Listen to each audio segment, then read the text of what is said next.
আমরা এখন বান্দরবান জেলার লামা উপজেলায় পাহাড়ি অঞ্চলে এসেছি। আমরা এখন মেঘকুঞ্জ এখানে উঠেছি। এটা মেঘকুঞ্জ এখান থেকে প্রায় 1000 ফুট উপরে, ঠিক আছে। এখানে হচ্ছে আমাদের এখানে উঠে আমরা পুরো পাহাড়টাকে আমরা প্রদর্শন করতে পারবো, সেজন্য আমরা এখানে উঠেছি। এবং অত্যন্ত মনোরম পরিবেশ,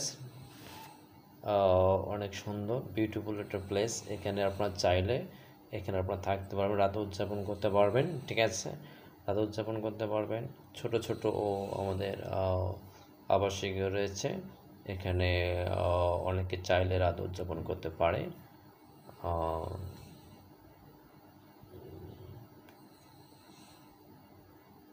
এখানে অনেকে